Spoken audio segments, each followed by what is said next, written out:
It's 6 p.m. We're going to go ahead and call the meeting to order. Roll call, please. Councilwoman Larson. Here. Councilwoman Wall. Here. Councilman Anderson. Absent. Councilwoman Galeen. Here. Councilmember Hawkins. Here. Vice Mayor Woolridge. Here. Mayor Walter. Here. Madam Mayor, we have a quorum. Hi. Let's rise for the Pledge of Allegiance.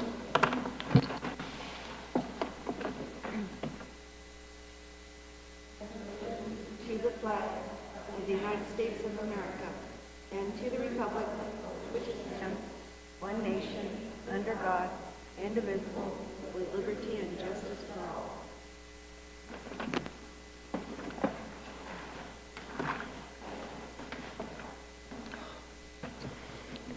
We'll start with a call to the public. Call to the public is for public comment on issues within the jurisdiction of the Town Council. Council rules may limit public comment to 3 minutes. Individual council members may respond to criticism made by those commenting, may ask staff to review a matter raised, or may ask staff to put an item on a future agenda. However, members of the council shall not discuss nor take action on any matter during an open call to the public unless they're properly noticed for discussion and action. Do we have any members that would like to speak at this time? And closing call to the public. I'll make a motion to adjourn to Merrill Ranch Community Facilities District Number 1. Second. We have a motion and a second. All in favor? Aye. Aye. All opposed, same sign. Motion carries. The first item is ordinance number MRCFD 1-115-18. This is a discussion, approval, and disapproval of an ordinance of the Merrill Ranch Community Facilities District Number 1, Pinal County, Arizona, which is levying the assessed valuation of the property within the Community Facility Districts Number 1, subject to taxation of the certain sum upon each $100 of valuation, sufficient to raise the amount estimated to be received from funds for community facilities expenses for the fiscal year ending the 30th day of June 2019, and declaring an emergency. Mr. Joe Jarvis. Good evening, District Chairwoman and members of the District Board. This evening, staff is presenting to you for your consideration the secondary property tax that specifically impacts property owners within Community Facility District Number 1. At the previous meeting, the District Board unanimously approved the budget for this next fiscal year. That included the minimum recommended property tax rate for CFD Number 1. The way that the minimum rate was determined is staff and the consultants that the district has on contract reviewed the immediate needs for the district for this next fiscal year and presented a rate. Since then, staff has been able to finish our conversation with our consultants, be able to bring in all of their comments, including Pulte, because they are part of this conversation. And staff is presenting to you for your consideration this evening a secondary property tax rate of $3.28. That includes the 30 cents for O&M and the remainder of $2.98 for paying for the GO bond principal and interest, and potential issuances in this next fiscal year. Thank you. Are there any members of the council that has questions at this time? I do. Member of the board. Any member of the board? Yes, Board Member Galeen. Last meeting, you presented a rate of about $1.90. Can you tell us what the additional levy is for? Yes, I can. Just a second, let me pull up those specific notes. Historically, since the CFDs were created, the district boards have approved the same rate of $3.55, which was $3.25 for the limited, per $100 of the limited assessed value, and 30 cents for O&M. As we are aware, one of the changes that has occurred is Arizona revised statutes now clearly define what the fund balance can be within the GO fund cash balance within each of the districts. we have more cash than that amount. So we are proposing a lower rate in order to help us to get in line with Arizona revised statutes. Previously, staff had proposed a rate of $1.9025. The rate this evening is 3.28. What is the same is we've reviewed the principal and interest payments for Series 2017, which is the refunding of Series 2008. It includes the same 30 cents for O&M. The difference we have is previously we had proposed interest-only payments in this next fiscal year for a potential $2 million GO bond, whereas now I'm proposing $360,000 as principal and interest payments on projected bond issuances in this fiscal year. In addition, previously I proposed a 5% delinquency rate. Staff has gone back and reviewed the existing delinquency rate. Delinquency rate is those who have not paid their property taxes. And staff has found that less than 1% of the property owners within CFD are delinquent on their property taxes. So anything above, so we can use a minimum amount. So we reduced the delinquency rate down to 1.75. So again, as a read, we reduced the delinquency rate down to 1.75.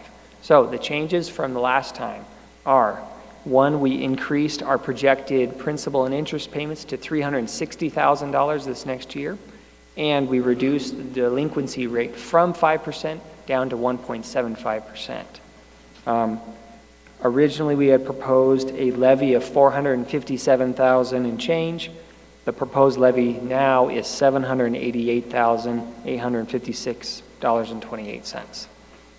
So the difference is that you had only proposed to pay interest for this next year? Minimum. And That's why, correct. And why was that?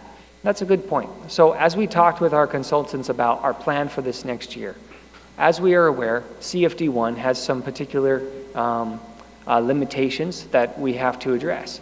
And it is important that we draw down the cash balance, and it is important that we be aware of those limitations.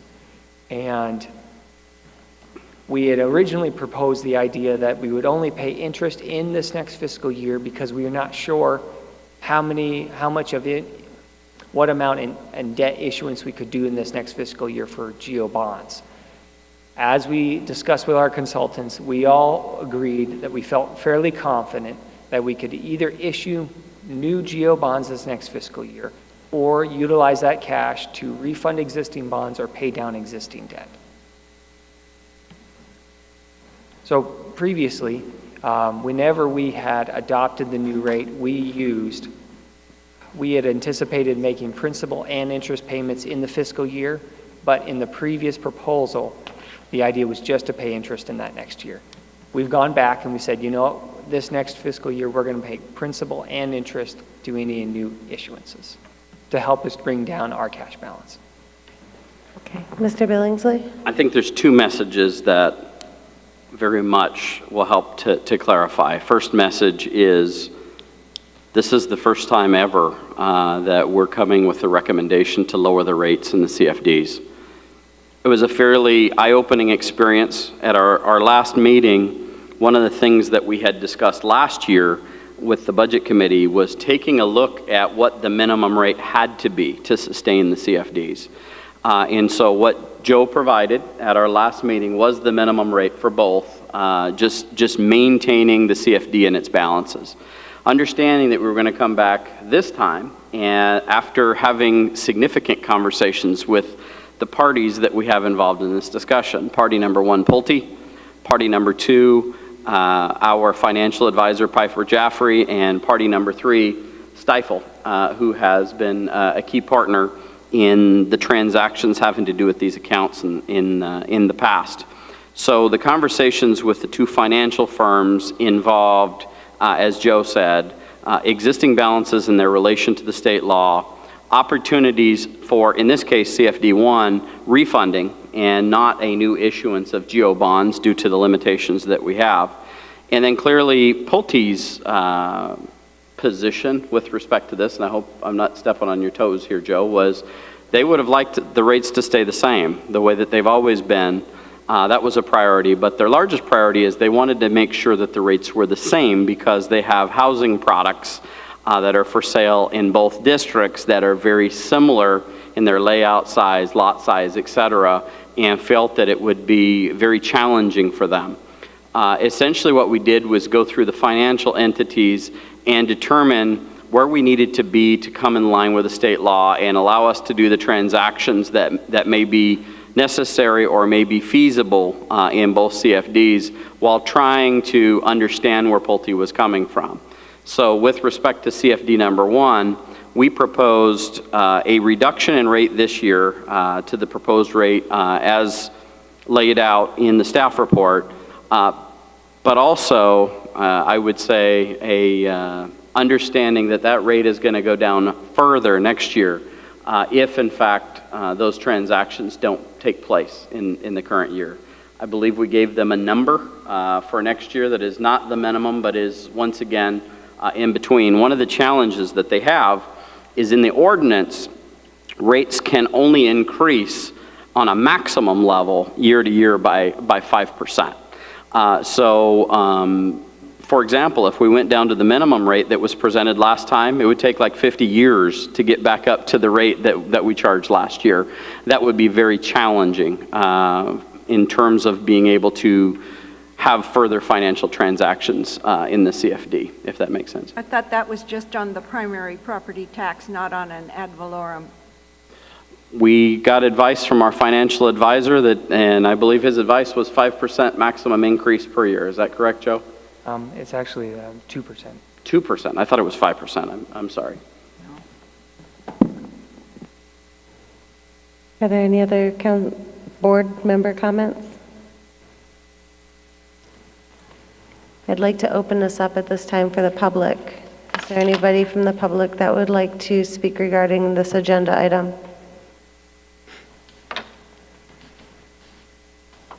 Closing call to this item open to the public. Ms. Garcia, may we have a roll call vote, please? We need a motion. Oh, we need a motion. I'll make a motion to adopt ordinance number MRCFD 115-18, an ordinance of the Merrill Ranch Community Facilities District Number 1, Pinal County, Arizona, levying the assessed valuation of the property within the Community Facilities District Number 1, subject to taxation of certain sum upon each $100 of valuation sufficient to raise the amount estimated to be received from funds for community facilities expenses for the fiscal year ending the 30th day of June 2019 and declaring an emergency. Second. We have a motion and a second. May we have a roll call vote, please? Commissioner Wall, Aye. Commissioner Hawkins, Aye. Commissioner Galeen, Aye. Commissioner Anderson, Aye. Commissioner Larson, Aye. Commissioner Woolridge, Aye. Chair Walter. Aye. Unanimously passes. Item B, discussion approval, disapproval of the Merrill Ranch Community Facility Districts Number 1, July 16th, 2018 special meeting minutes. Does any member of the board have anything they'd like to say? With that, we need a motion. I'll make a motion to approve the minutes of the Merrill Ranch Community Facilities District Number 1, July 16th, 2018 special meeting minutes. Second? Motion and a second. All in favor? Aye. All opposed, same sign. Motion carries. Make a motion that we adjourn from Merrill Ranch Community Facilities District Number 1. Second. All in favor? Aye. Motion carries. Make a motion to adjourn to Merrill Ranch Community Facilities District Number 2. Second? All in favor? Aye. Aye. Motion carries. 7A, ordinance of MRCFD 2-215-18, which is the discussion, approval, disapproval of an ordinance of the Merrill Ranch Community Facility District Number 2, Pinal County, Arizona, levying the assessed valuation of the property within the Community Facilities District Number 2, subject to the taxation of a certain sum upon each $100 of valuation sufficient to raise the amount estimated to be received from funds for community facilities expenses for the fiscal year ending the 30th day of June 2019 and declaring an emergency. Mr. Joe Jarvis. Madam Chairwoman and members of the board, would it be appropriate that I not restate the same thing I said 10 minutes ago? Should I focus on Councilwoman Galene's question of what's the difference between the two numbers? Yes, please. Okay, I will do that. The difference between the two numbers, previously I had presented the rate of $3.3594, and I had stated that that was the lowest minimum that we recommended. This evening I'm presenting 3.28. The reason why these numbers have changed is that previously we had used a 5% delinquency rate. Staff had gone back and reviewed to determine the delinquency rate, and it's less than 1%. And so we're coming back to you for your consideration with a delinquency rate of 2.456. What this accomplishes, as Brent stated, is we're presenting two rates that are the same. And as Brent stated, these rates are lower than they have historically been. And as we've discussed, kind of the reasons why we're considering and presenting this to you this evening. Do you have any further questions for me or staff at this time? Any board members have any questions? Okay. Mr. Billingsley. The difference on this one is making sure we have capacity to actually do a geo bond offering if there's a valuation capacity in order to do that in the next year. So with Joe's change, once again, for CFD number 1, it was getting in line with state statute and the ability to do a refunding or to pay back utilizing cash on hand. In this case, it would be to come in compliance with state statute and have the capacity to do additional geo bond funding if necessary. But if I wasn't clear before, part of this was to essentially work with our partner in Pulte to try and do our best to keep the rates the same while being fair to the tax-paying public. And if Mark's here, I didn't look if Mark was here. But first time that there's been a tax reduction in these CFDs in the life of the CFDs. Thank you. Are there any members of the public? I want to open this up for public comment at this time. Any members of the public like to speak? Closing, opening it to the public. I need a motion. I'll make a motion to adopt ordinance number MRCFD 2-215-18. Second. We have a motion and a second. Roll call vote, please. Commissioner Galene, Aye. Commissioner Anderson, Aye. Commissioner Larson, Aye. Commissioner Wall, Aye. Commissioner Harkins, Oh, I'm sorry. I thought I already said I thought, okay, never mind. Commissioner Woolridge, Aye. Chair Walter. Aye. Item unanimously passes. Thank you. Item B is discussion, approval, disapproval of the Merrill Ranch Community Facility District Number 2, July 16th, 2018 special meeting minutes. Does any member have anything to say regarding that item? With that, we need a motion. I'll make a motion to approve the Merrill Ranch Community Facilities District Number 2, July 16, 2018 special meeting minutes. Second. We have a motion and a second. All in favor? Aye. All opposed, same sign. Motion carries. Make a motion that we adjourn from Merrill Ranch Community Facilities District Number 2. Second. Motion and a second. All in favor? Aye. All opposed, same sign. Motion carries. Item 9 is unfinished business. A is ordinance number 660-18. This is the second reading and discussion, approval, disapproval of an ordinance of the Town of Florence, Pinal County, Arizona, levying the assessed valuation of the property within the Town of Florence, subject to taxation of a certain sum upon each $100 of valuation sufficient to raise the amount estimated to be received from funds for general municipal expenses for the fiscal year ending the 30th day of June, 2019. Madam Mayor and council members, at the last council meeting, we held a truth and taxation hearing, and staff presented the information as follows. For fiscal year 17-18, there was a rate of 1.1345. For fiscal year 18-19, staff is recommending a rate of 1.1060. This is a property tax rate decrease. And as we discussed previously, individual property owners will have individual experiences. Their property taxes may go up, may stay the same, or go down based upon their individual circumstances. The reason that staff is presenting a lower rate is because we are anticipating collecting just as much revenue and property tax revenue as we received in the previous fiscal year. And as the council has discussed with staff, you have an anticipation of how much you would like to bring in property taxes, so we're bringing you a rate that would bring you that amount. As a reminder, property taxes bring in 6-7% of the total general fund revenue. Most of our revenue for the general fund comes from state shared revenue and sales tax. Thank you. Any members of the council have any questions regarding this item? I'd like to open it up for the public at this time. Any member of the public like to speak regarding this agenda item? And closing it. I need a motion. Make a motion to adopt ordinance number 660-18. Second. We have a motion and a second. And may I have a roll call vote, please? Councilmember Glean, Aye. Councilmember Anderson, Aye. Councilmember Hawkins, Aye. Councilmember Larson, Aye. Councilmember Wall, Aye. Vice Mayor Woolridge, Aye. Mayor Walter. Aye. Carried. Thank you. Thank you, Joe. Excellent presentation this evening. Thank you. Item 10, Town Manager's Report. Our crack team got right on the investigation of the percentage, and it actually is 5% based on Prop 117, which was approved in 2015. So, yay, one for Brent today. Doesn't happen very often.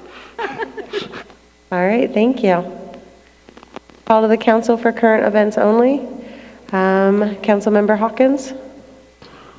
In the newspaper this week, or last week, Thursday's paper, Mr. Ravert was suggesting that the town should move our election dates to when the winter visitors are all here. And I just want to let people know that we're under state law. Several years ago, the legislature mandated that the towns and cities in Arizona have to hold their elections at the same time as the state elections are held. We have no choice in the matter. I agree with him that, yeah, it'd be wonderful to have our full citizenship here, but there is the opportunity to have mail-in ballots, so it's not like they can't participate, and I know it's a little more hassle for them, but we're mandated by state law, so it's out of our hands. I just wanted the public to know that we weren't doing this to avoid anybody voting in our elections by any means. That's all I have. Thank you. Councilmember Galeen. I don't have anything. Councilmember Anderson. I did write Mr. Revert, and I told him the same thing, Councilman Hawkins. So we're in sync on that issue. The reason I was late tonight, I attended the Pinell County Safety hearing over in our library, in the community center, and just want to bring one thing to staff. It was brought up that the state is getting, several millions of dollars in safety funds, and those funds will be available to us next year, but we need to get our applications in by January. So we need somebody to look at that because there's a lot of money there. And they said it could be done at the county level, at the town level. I guess they said Maricopa has already gone after money, and we can get, things like street lights, traffic lights. We have applied for the school zone funds. What was that called, Brent? Safety? Safe routes to school. And so I think that's been funded. But it was a good presentation. I'm sorry there was only 3 people there, and there was about 10 people from making presentations. So it was a very interesting to hear all the statistics. It's sort of sad to hear how many people in Pinal County have been killed on our highways and people here in our town. Over the last 10 years, we've had 10 people killed in our streets. We've had 875 wrecks in our town. So there's things that we need to think about doing. The one thing I asked them about is, were they going to make a recommendation for code changes? And he said, if we wanted it, they would make that recommendation for us. So I think that's something we need to talk about. I think if we want to, he said that some towns didn't want them making recommendations to them, I guess for political reasons, but I think it'd be good to hear some recommendations. It doesn't say we have to follow them, but it might be good to hear that. So, thank you. That's all I have. Thank you. Councilmember Wall? I don't have anything tonight.